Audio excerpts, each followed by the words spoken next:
in 1971 and 1972 for $201, or about $1,483 in March 2024.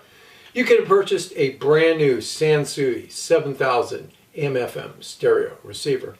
This guy was rated at 70 watts per channel into 8 ohms at not more than 0.4% THD, and that was with the power limiter off. I'll get into that in just a little bit. Or 35 watts per channel into 8 ohms at not more than 0.4% THD power limiter on. Now, this particular guy has a wooden case. I believe that was an option, and in the owner's manual they actually gave dimensions where you could make your own wooden case. I'm not sure if this was stock. I kind of think it was. Also, as best I can tell, other than the LEDs that were replaced, it looks to me like it was pretty much all original. I do apologize for the glare that's kind of coming in on this. It's just the lighting in the room, but we'll do a close-up of this front without any glare and describe some of the features. Then we'll go around back, see what exciting things are going on there. And then I will remove the top, oh boy, and you can see kind of a little bit of the circuitry. And of course, there will be lots of data and then my listening experience with this guy. Here is a close-up view of the front of the Sansui 7000. Starting on the left, we have our 1/4 inch phono jack. We do have a speaker selector which can select between 3 sets of speakers, all bass and treble controls, volume control, balance control. It does have a mic level control, and there's our mic input. Then it has our input selector here. It does have 2 phonos. They are moving magnet phono inputs, as well as FM auto, FM mono, AM, and then 1 auxiliary. Here is our tape monitor loop jack input if you wanted to use that one. And here is our radio tuning knob.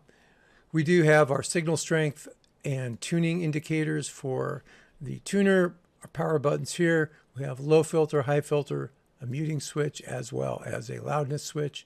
And then we have a reverse switch to reverse the left and right channel. We can turn the FM muting on or off. This obviously is the business end of the Sansui 7000. Here is our AM rod antenna. We have our AM and FM antenna connector points here. Here are DIN jacks to use for the tape monitor circuit. Here is our FM muting adjust. We do have pre-out main-in jacks. That's outstanding. And our tape monitor RCA inputs and outputs are here.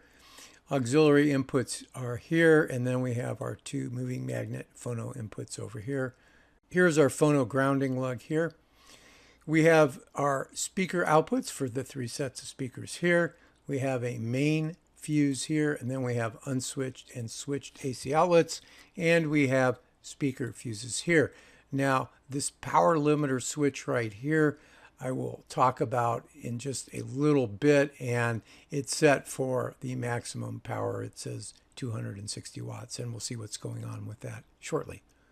Here is what the Sansui 7000 looks like from the top once you have the case removed. We have obviously a power transformer here. Now, 2 of these big capacitors here are actually used to couple the output of the power amplifiers into the speakers. They're capacitively coupled, and the other guy is for the power supply. We have our AM and FM tuners here, and then these boards are for the tuner and IF stages. This board and this board are the driver boards for the output stage, and we'll see that close up now. So that's a closer view of one of the output driver boards. I wanted to show what is going on with the power limiter switch, and that is right here in the schematic. It's kind of obvious what's happening. If it's off, it takes the 62 volt tap from the transformer secondary and applies it to the bridge rectifier here. If it is on, it takes the 45 volt tap here and applies it to the bridge rectifier. So it just lowers the voltage that is available to the output transistors.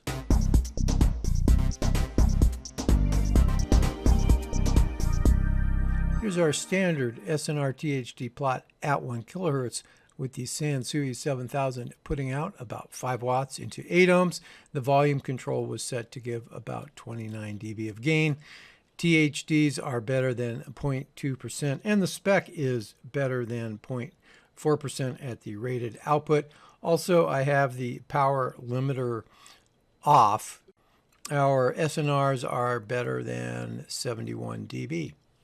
And in case you were wondering what the harmonics look like, here they are. What's interesting is that our second or even harmonics are higher than the odd or third harmonics, which isn't what you usually see with transistorized amplifiers, but it certainly happens often with some of the older solid-state amplifiers. Here is the frequency response of the 7000 with it putting out about 5 watts into 8 ohms. It's going from 20 hertz to 50 kilohertz. The specification was that it should be not more than 1 dB down at 50 kilohertz. Well, we're doing pretty good. We're maybe plus or minus 0.6 of a dB up until we get to about 25 kilohertz right here. And that's where we're at, where it's 1 dB down. So it didn't quite meet the 50 kilohertz, but if you go 20 to 20, it's within plus or minus 0.6 of a dB. Here we have the 7000 putting out about 70 watts into 8 ohms, and our gain is still set for 29 dB like it has through all the tests, and the power limiter is off. So we are indeed meeting the specification requirement of less than 0.4% THD. Now there is a big difference, about a 26 dB difference or so between the SNRs, between the left and right channels. But overall, as far as just the THD, it is meeting its specification.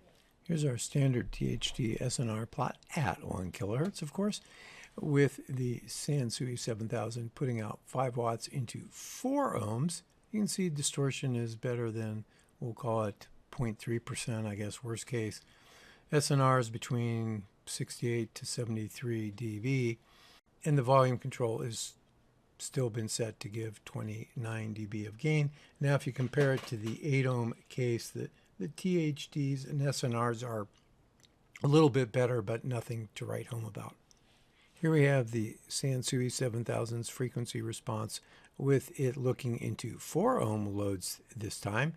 We are sweeping from 20 hertz to 50 kilohertz. Now if you compare this with the 8 ohm load case, we were about 25 kilohertz, a little bit over 25 kilohertz before we were 1 dB down, and here we're about 24 kilohertz. So it's not as good a response at the high end of the band, but not a lot different there. But at the low part of the band, with the 8 ohm load case, we were down maybe half a dB versus 1.8 to 2 dB depending on the channel. So it does not perform as well into 4 ohm loads.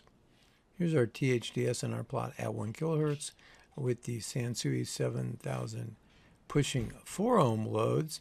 In this case, we'll call it 97 and 98 watts.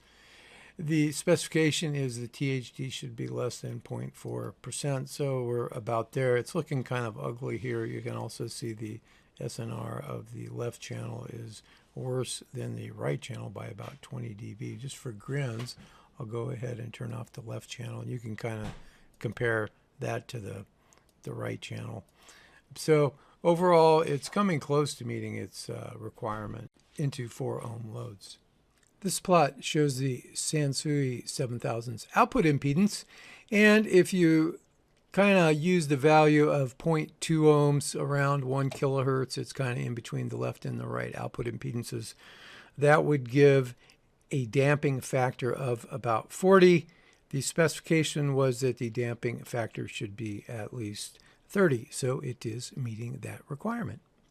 This plot shows the crosstalk or channel separation of the 7000, and in this case the active channel is putting out 5 watts into 8 ohms. There is a specification that the crosstalk should be better than 60 dB at 1 kilohertz.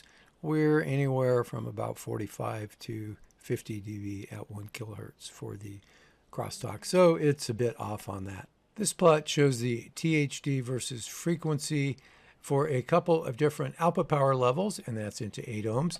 The minus 3.1 would be the equivalent of about 50 watts into 8 ohms, and minus 15.1 would be about 3 watts into 8 ohms. The specification is that the THD should be better than 0.4% across the band, and indeed that is the case. So 0.1, 0.2, 0.3, 0.4. So at 20 kilohertz, it's just under 0.4%, but it's well under the 0.4% level through most of the band, regardless of the power levels. Here is the Sansui 7000's multitone response, with it putting out about 6 watts into 8 ohms, and the volume control is still set for 29 dB or so. And this shows a distortion free range of about 10 to 12 bits. This plot shows the hum and noise of the system, and this is for the auxiliary 1 input, and those inputs are terminated into shorts. I do have the A weighting applied, and the specification is that it should be better than 80 dB down, and indeed it is. It's in the maybe 85, 90 dB down, so it is meeting its hum and noise specification. This plot shows the IM distortion of the Sansui 7000, and in this case the gain's adjusted for about 26 dB. We've got about we'll call it 5 watts into 8 ohms being generated, and the two tones are 19 kilohertz and 20 kilohertz. If you do the math on this, which I have, the IM distortion for the left channel, which is in yellow, is 1.18%, and for the right channel it is 0.82%. There is not a specification for this, but it's just for reference. Right now I have bypassed the preamplifier section of the Sansui 7000, and I am just putting in a signal into the main in jacks, and we're getting about 5 watts into 8 ohms, and you can see that the amplifier by itself is about 29.6 dB. Now if you compare this with the whole system response with the preamp connected and everything set to get about 5 watts, you can see we're about 4 to almost 10 dB better depending on the channel for the SNRs, and the THDs are a little bit better, particularly in the right channel. So it does look better as just an amplifier, which is kind of what you would expect.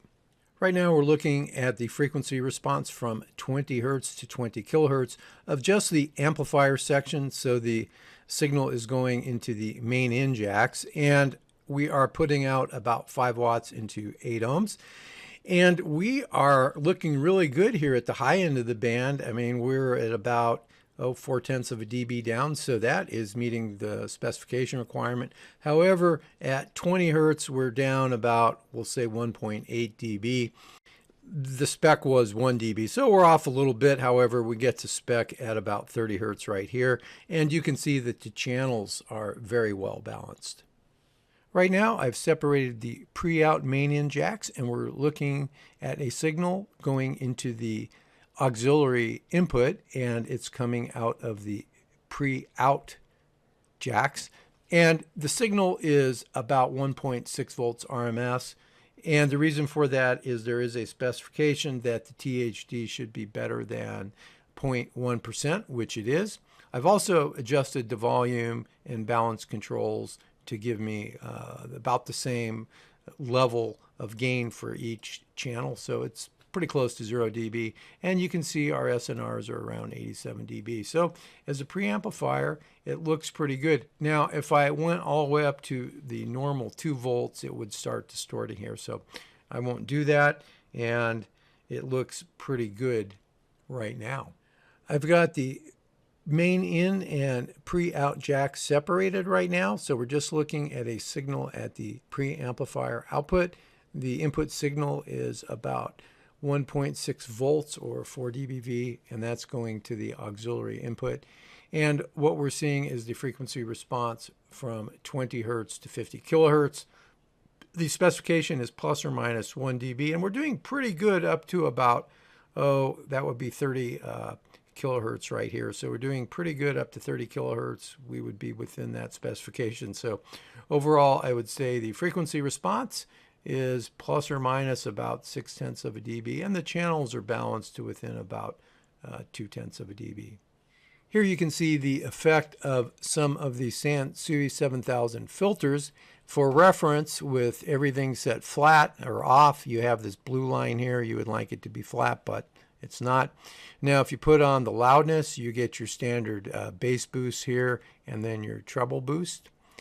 Now, the low filter is this guy right here, and it will attenuate the signal by as much as about 15 dB at 20 hertz, and then it kind of levels off by, was that about 700 hertz here, and the high filter starts in about 700 hertz, and then it will attenuate the highs at 20 kilohertz by about 15 dB. Right now we're looking at the response of the Phono 1 input to the tape monitor record output with a 1 kilohertz 5 millivolt signal applied. Now the gain of the phono stage looks to be about 40 dB, and you can see our THD is better than 0.01%. SNRs are pretty close to 50 dB. Here we're looking at the frequency response of the phono stage from 20 Hz to 20 kHz with a 5 millivolt or minus 46 dBV signal applied to the Phono 1 input, and it's being measured at the tape monitor 1 record output. There isn't a specification for the frequency response of just the phono stage, but you can see it's basically plus or minus 1 dB, except at about maybe 40 hertz it starts getting better, which would be right here, and then at the high end of the band the right channel is a bit over 1 dB. I thought I would show what happens to the phase as it goes from the auxiliary input to the preamp output. In this case, I've put in a 1 kilohertz signal, and I'm using the XY mode of my scope. If you get a straight line or one going straight down the 45-degree axis like we have here, that would indicate that there is really no phase change, and at 1 kilohertz that is the case. Now I will point out that the phase does change by 180 degrees between the input and the output, so I had to put one channel of the scope on invert mode in order to get this line. So let's see what happens when we go to 10 kilohertz. And you can see here at 10 kilohertz there is a substantial amount of phase change. Remember, if it's a full circle, that would be 90 degrees. So I'm not really sure what this is. It might be 10 degrees, but that is the phase change. And we'll go to 100 hertz. And there is our phase change at 100 hertz. So it's got a little weird thing going on here, and I'm not sure what that really means, but at 100 hertz it is showing some phase change, not as much as it does at 10 kilohertz, but there is indeed a phase change. So now we're looking at the phase difference between the left and right channels. In this case, the same signal is being applied to the auxiliary input to both the left and right channels, and we're looking at the preamp output. And you can see there's a little bit of phase difference between the two, but it's very small. And this is at 1 kilohertz. So let's go up to 10 kilohertz.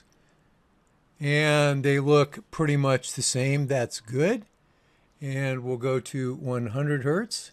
And at 100 hertz, the waveforms are smaller just due to the loss and gain there. But it doesn't show much difference in phase between the two channels, which is nice. I forgot to mention the weight of the Sansui 7000 receiver, which is about 33 pounds. As you saw from the test data, this particular Sansui 7000 receiver did a really good job of meeting its over 50-year-old specifications. It may have been off a little here, a little there, but it did meet its power requirements at 4 or 8 ohms. I think it would prefer running into 8 ohms, but it didn't look really that bad into 4 ohms. And it's fairly easy to use. I think it has a nice solid feel. For my listening tests, I did connect it to the Wilson Watt 3 Puppy 2s. I terminate the auxiliary inputs and select that input and listen for hum with the volume set for about 29 dB gain. And yes, there was the standard hum hiss that you hear on nearly everything, but not everything that I seem to test. you walk away a few feet from the speakers and you don't hear it. So it's kind of normal. As far as turn on or turn off thumps, there was, I believe, a turn off thump, a small one, not really a big deal, kind of also typical. So overall, the sound was great. I just really like the sound of this unit. It's, I don't know, solid, what the spec is for solid, but to me, it you know, I didn't have to play with the bass and treble at all. I did boost the bass and treble using the loudness control. That worked pretty good. And overall, it just had a nice sound to it. I think it's a nice looking receiver. Of course, it only has one auxiliary input like a lot of the receivers back then, but it would drive, you know, most speaker systems fine. But there was one issue that I had with it when I was listening to it. When I got really loud with the Wilson Watt 3 Puppy 2s, I'm talking in my room that I listened to things in, I was in the mid 90 dB SPLs, it tripped the protection circuit, which actually in this case it mutes the input signal going into your amplifier driver circuit boards, and maybe I'll show that real quickly here. I wanted to show a little bit about the protect circuit that mutes the input to the two driver boards, and that would be this point here and this point here. This is one channel, this is the other channel. The points that are being monitored by the protect circuit are this point here and this point here, and this point right here. Actually, you can see it better here. It's a half an ohm resistor at 5 watts, an emitter resistor, and so it's monitoring the current that's flowing through the output transistors, or at least one of them. And that point is fed up to here. So it's fed to these 2 points right here. This is the protect circuit. This point right here monitors the 24 volts, which I guess from the regulator, if that were to get too high, it would shut down, maybe too low. And this guy right here and this guy right here are from the emitter resistor of each of the channels, and comes in these capacitors, and then it's rectified, and ultimately they're summed and would turn on this transistor here, which ultimately will turn on this guy, and this guy comes on, and we end up having an output here that mutes the input signal to each of those main driver boards. And what I think happens, or might be happening, is that there might be some noise spikes that some from the music or other things that might be tripping that circuit. There's some capacitors in that protect circuit, and my guess is maybe they could be replaced and possibly it wouldn't trip it, but we're playing real loud when that happened. And when I tested it, and I'm driving it to the specification of 70 watts into 8 ohms, it didn't have any trouble. It never clicked into that protect mode. And when it does go in the protect mode, you turn the power off and then back on again, and it resets the SCR, I guess, and that plays just fine. It didn't blow any fuses or anything like that. And it is pretty loud. Like I said, it never happened during the testing, and normally I see things they don't like a sine wave at 1 kilohertz. That's pretty strong. Sometimes they'll trip with that, but they never trip with the music. It's just one of those things. But this may have a little issue with that protect circuitry, but for most people, they're never going to be playing as loud as I was cranking it. The other issue that I noticed was the center tuning indicator on the FM. The light comes on, but it doesn't move the meter, so there's something wrong with that circuit. Possibly the meter, I don't really know, but it's not something that I usually go into the FM tuner repair. And as far as the sound of the FM tuner, it was okay. This guy probably could use an alignment. I don't do those things, but my guess is it could probably use a little bit of an alignment for the FM stages. Like I said, it's over 50 years old. But it was usable as an FM tuner. You just don't want to use the center tuning indicator. Other than that, I think it's a really nice unit. You can run 3 different sets of speakers, not all at once, but 2 of them you can run at once. And it's a nice vintage receiver. What more can I say? It's something that somebody would like to have in their collection, I'm sure. So once again, I hope you enjoyed this video, and if you did, give me a thumbs up. If you have not subscribed to the channel, I don't ask for anything other than please subscribe to the channel to help it grow. Of course, I like to hear your comments or experiences with the unit, and until next time, have a great day or night.